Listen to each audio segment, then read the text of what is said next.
Hello, Kevin Delaney here, coming to you live today from Whole Foods in Pittsburgh, Pennsylvania. I want to talk to you today about a concept that I find very interesting, and it's a concept of mental model.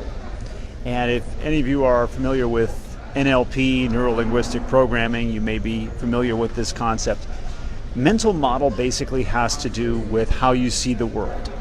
It has to do with your map of the world, and every one of us has a map inside of our minds of reality, in effect, how the world is, what is true, what is not true, how the world works, etc. And needless to say, everybody's mental model is unique to them. No two people have exactly the same mental model. And this is why you can have people who disagree vehemently on a certain subject, and yet each is absolutely convinced that they're right. They have a different mental model. And we operate not from reality per se, but from our model of reality, our map of reality, which may be accurate, it may be inaccurate, it may be semi-accurate, it may have been more accurate at one time, but now it's outdated, it's in need of updating. But the point is, people don't act from reality. They think they do, but in fact they act from their model of reality. And their model of reality, this is a very important point to understand, is subject to change. It can be changed. And if you're living your life properly and correctly, your mental model probably is constantly evolving. It's constantly changing in one way or another. And of course, this is the mark of a dynamic person, a person who is very much connected to life.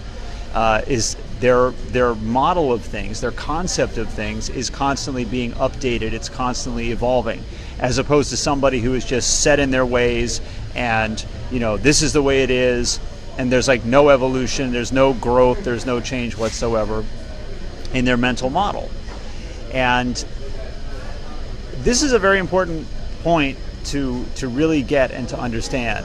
In NLP, there's often a term that's used. It's not limited to NLP circles, but it's the idea the map is not the territory. So a map, let's say, okay, I'm in Pittsburgh right now. If I were to look at a map of Pittsburgh, in one sense you could say, well, I'm looking at Pittsburgh. But in fact, you're not looking at Pittsburgh, you're looking at a map of Pittsburgh. And that map, at the very least, is limited in many ways, right? It doesn't include everything. You can't see everything in the city. You can't see every building, every human being, every car, every dog. It only shows you certain things. It shows you certain locales. It shows you certain streets. Perhaps that map is outdated.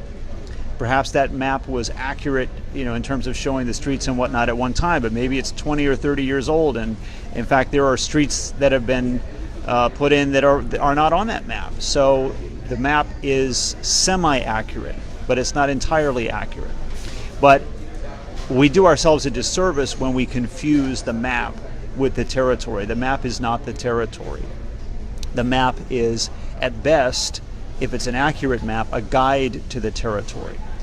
And as I said, as human beings, it's very important that we understand that we don't really operate from actual reality.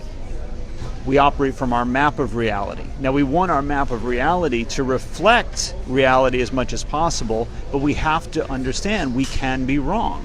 Our map can be in error, or our map may have been accurate at one time. I know this is a very important thing in the modern age, because there's all kinds of things, all kinds of statements you could have made last week that are not true anymore. There's all kinds of things you could have said were possible a year ago, 10 years ago, or were not possible, that either now they are possible or now they aren't possible for a variety of reasons. And the obvious example here is technology. There's all kinds of things we can do now that 10 years ago you could have said, oh, that's impossible. And that would have been a true statement. But today, it's not a true statement anymore.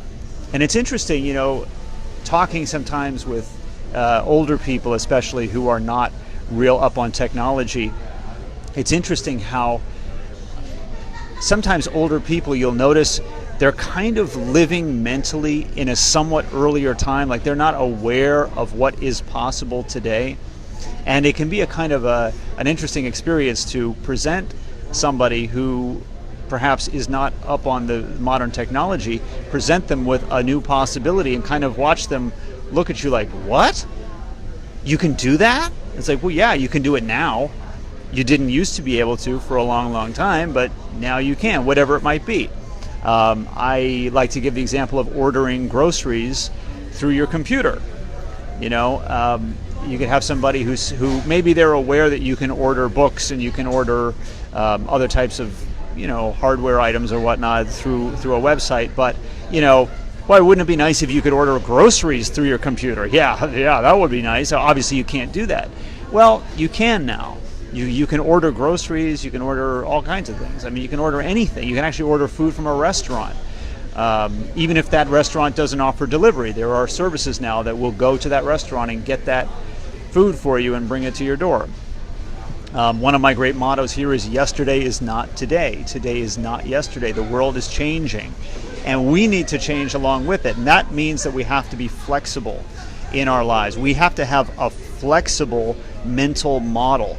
If your mental model is overly rigid and not subject to change, chances are you're living behind the times. You're not taking advantage of all the things that are available now that weren't available a year ago, 2 years ago, 10 years ago, whatever the case may be. So to me, I think the most important thing when it comes to mental model is, first of all, understanding, like I said, we don't operate from reality, we operate from our mental model of reality. But to have as flexible a mental model as possible and to be as open as possible to new possibilities. And also in dealing with other people, always to understand that other people are always dealing from their mental model. So that person maybe who says something that seems just absolutely crazy and insane and ridiculous to you, understand that to them, given their model of the world, it does make sense. Now that doesn't mean it's right, but it just means to them it is a sensible statement. And it makes sense in their world, given their model. So anyway, those are just a few thoughts about mental model. There's actually a lot that you could talk about here. A lot of good food for thought that can be delved into when it comes to this sort of thing. But I'm going to leave it right there. And if you have any thoughts or any questions, you can feel free to leave a comment. I will talk to you later. Bye.